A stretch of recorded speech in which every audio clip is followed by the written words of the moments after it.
Hello mga kabibig! Welcome back sa ating bagong YouTube channel. Ito ang pinakamaingay ng YouTuber sa lahat ng YouTube. Ako si Kabibig, maglabag-labag na tao with evidence. Naku po! Grabe naman mga kakomento ang mga netizen. Oy, kakarmahin kinarma na daw si Representative Janet Garin.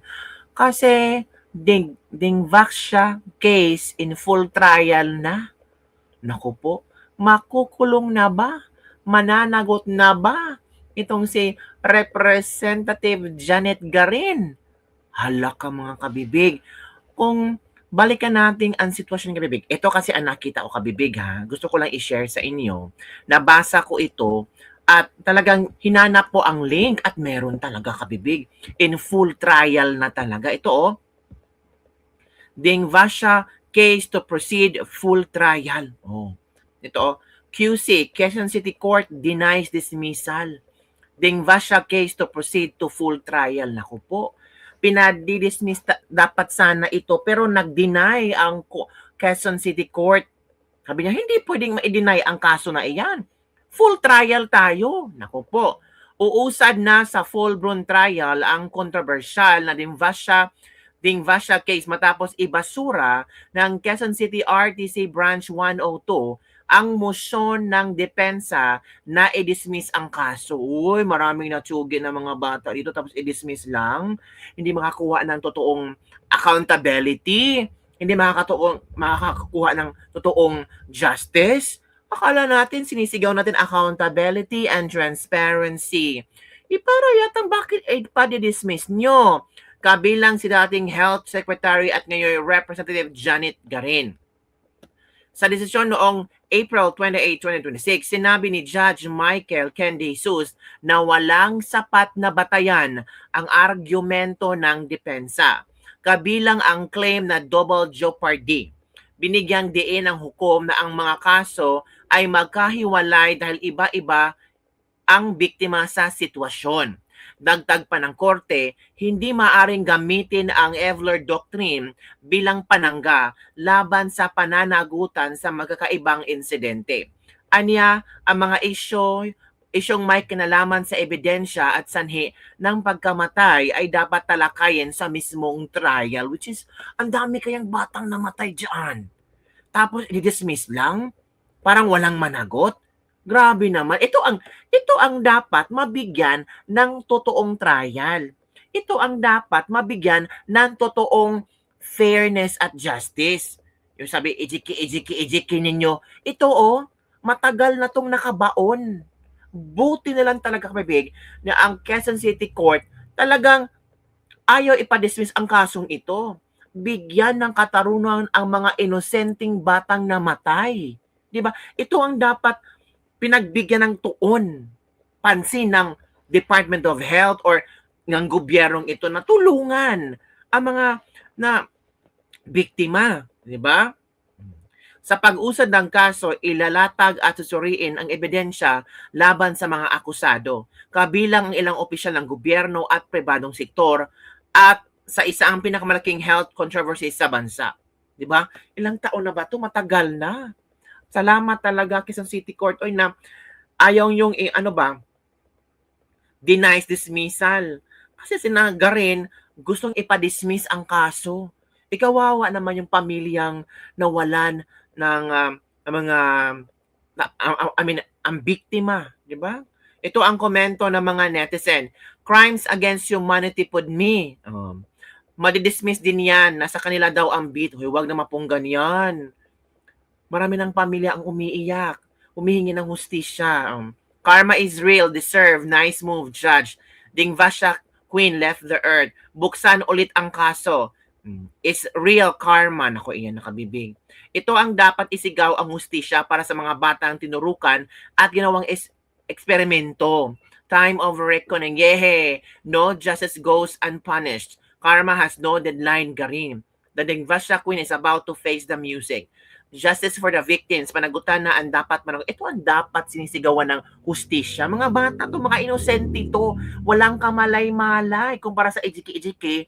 Yung ibang mga natsugi sa ejiki, mga drug addict, mga pusher, mga ganun ba? When the truth never let you win, mauna pa atang makulong ito. It's payback time. Finally, someone who is deserving of a trial. Meow. You can run but you cannot hide from the law. Reckoning is waving. Yan ang kabibig.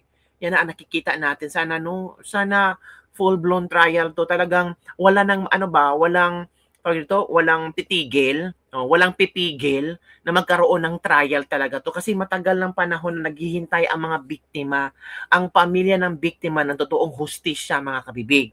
'Di ba? On the other hand naman, I think si Garin ay gusto rin talaga ng hustisya, 'di ba? If you still remember, ito kabibig ito Janet Garin na kilala bilang Ding Vasha Queen, tumanggap din umano ng maleta. Huy, ano to? Ay, oo. Sa revelasyon ng ng 18 ex-Marine.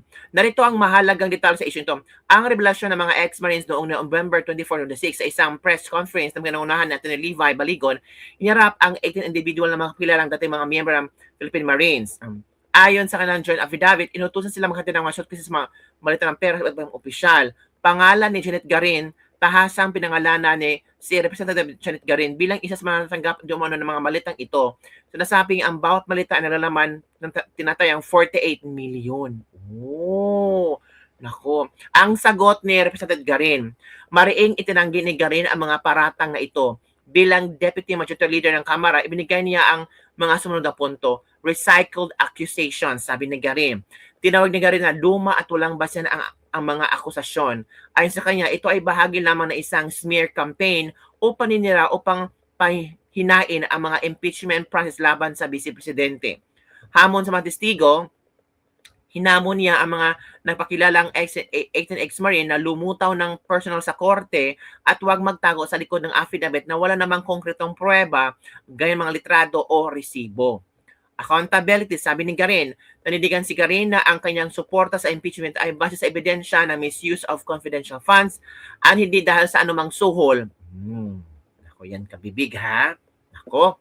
Pero naniniwala talaga ako kay Garin. Talagang, ito ha, sumisigaw. Ito ha. Sabi ni Garin, Madam Chair, narinig po na ang puso ko ay sumisigaw na buksan. Ang puso ng mga biktima ng Ding Vasha ay sumisigaw din ng katarungan. Ako po, ito na kabibig. Kintay ka Garin. yung mga brilliant legal minds sa mga miyembro ng Committee on Justice. At narinig po natin yung magkabilang panig. Let me go back to why we are all here. Andito po tayo kasi ginagampanan natin ang ating tungkulin when it comes to accountability of public officials. Kaakibat no accountability na yon ay full transparency. Kaya naiintindihan ko at ramdam na ramdam ko ang kagustuhan ng karamihan na buksan ang kahon galing sa BIR. Subalit, nung Garin, ramdam mo ba ang gusto ng maraming biktima ng Ding Vasha? Narinig mo ba ang kanilang mga hinaing? Bakit gusto niyo ipa-dismiss ang kaso? Salamat na lang tayo na ang mga huwes ay ayaw nilang i-dismiss ang kaso at magkakaroon ng full trial. Ramdam mo ba ang iyak ng mga biktima, ng mga pamilya na biktima? Dito ang BIR, napakaklaro din na sinabi nila na tali ang kanilang mga kamay, gusto man nila subalit may mga batas na kailangan nilang gampanan. Madam Chair, the thrust of the Committee on Justice is for accountability and transparency to prevail. However, hindi pa po tayo ang korte. We are not the impeachment court. We are simply determining the probable cause based on the complaints filed by the complainants here today. Ang puso ko ay sumisigaw na buksan. Subalit kung puso ko lang ang aking pakikinggan, ay pwede itong mailagay at amalihis ang dapat nating gawin. Ang galing talaga ng magsalita. No? Our heart can always speak, but our minds should prevail. Napakasayang ng ating sinimulan kung sa huli hindi tayo maging maingat. In this line, Madam Chair, gustuhin man natin, this is not within the ambit of the Committee on Justice. Oh. Pero ito kabibig, well, may punto naman si Garinda dahil sa impeachment ni BP Sara. Pero yung mga lumalabas sa kanyang bibig pa, did she ever reflected those words? Or try to, ano ba, yung nararamdaman na maraming biktima sa Dimvasya. Parang kung manonood sila kay Garin ba, Garin is talking about accountability, transparency. Kung manonood sila ni Garin, parang manggigigil sila sa galit kasi, oh wow, accountability, transparency, tapos gusto mong ipa-dismiss ang kaso. 'Di ba? O eto kabibig ha, meron tayong video na makukuha tayo na grabe pala ang pag-iyak ng mga biktima. Ito oh.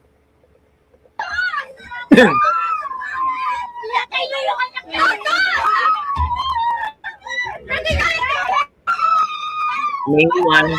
Talan ko. Ang dami palang biktima ng kabibig.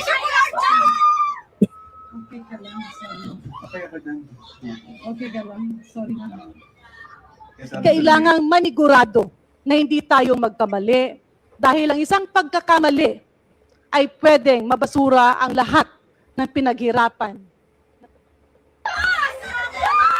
Ang dami palang naging biktima talaga kabibi. So tama lang talaga itong tawag dito, itong hindi pag-dismiss na Quezon City Court, itong motion ni Nagarin na i-dismiss sana ang mga multiple cases. Ang rason nila ay double jeopardy. Buti na lang talaga na hindi pinadismiss at talagang full trial na ito kabibi. Ay nako, kawawa yung mga bata. No? Grabe. The prosecution panel had insisted that the cases were separate and distinct from one another as the over 100 children who all died after they were vaccinated with the banned and anti-dengue vaccine and had different medical condition. Ha, grabe, all over 100 ha, namatay yung mga bata, kawawa naman. Grabe. The alleged reckless imprudence did not solely materialize in the room or during the procurement or licensing phase. It's materialized upon the actual administration of the vaccine to an suspecting child. Tama. Aware the rule against double jeopardy was intended as a safeguard to protect an accused from vexatious and repetitive prosecutions. However, he said, the doctrine was never meant to serve as a shield against accountability for separate acts of negligence committed against different victims at different times. Explaining that a motion to quash is neither a mini trial nor a proper vehicle to evaluate medical findings, weigh expert opinions, or determine the cause of death, the judge said that it would be a matter of evidence that must be rigorously tested during a full-blown trial on the merits. Nako, yan na. Po. Aside from Garin, her other accused were top executive of vaccine maker Sanofi Pasteur Incorporated and vaccine distributor Zuling Pharma and officials of Research Institute for Tropical Medicine, Philippine Children's Medical Center, and Food and Drug Administration. They are charged with multiple reckless imprudence resulting to homicide. Garin and her accused were also facing civil cases before the Quezon City Court. Naku, dami pala. So yun kabibig. Under the stewardship of its chief, Persida Rueda Acosta, PAO has been providing legal assistance to the parents and relatives belonging to samahan ng mga magulang. Ang mga anak ay biktima ng Dimvasya, particularly in the civil cases. Pasalamat tayo kay PAO, Chief Persida Rueda Acosta. Namatay kabibig. Sana mabibigyan na talaga ng totoong hustisya. Over 100 children ang namatay sa Dimvasya. sa vaccine na yun. So sana tuloy-tuloy na to, sana magsimula na ang full trial para talaga malaman ang katotohanan at makamit na ang totoong hustisya. Ang tanong, makukulong ba si Representative Janet Garin? Ito na ba ang sinasabi nilang karma? Yun lang kabibig. Don't forget to like, subscribe, and share this video. Bye everyone. See you next time. Naku, kawawa pala ang mga bata. No? Para sila naging eksperimento. Kawawa ang mga bata. Kung sana hindi sila naturukan ng vaccine, baka ngayon, may magandang trabaho na sila, nakapatapos ng pag-aaral, o di kaya may masayang pamilya. Ay, kawawa ang mga bata. Sana mabigyan sila ng totoong hustisya na para sa kanila at para maging mapayapa na ang isip at puso ng mga magulang na nawala ng mga mahal sa buhay.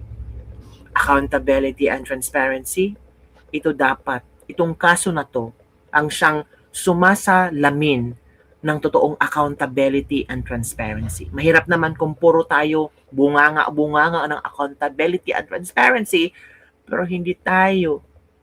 Takot tayong humarap sa mga kaso na isinampa. Gusto pang ipa-dismiss just because of double jeopardy. Salamat na lang talaga. Ang Quezon Court, hindi nila ito pinayagan. They're going to have a full-blown trial on this matter.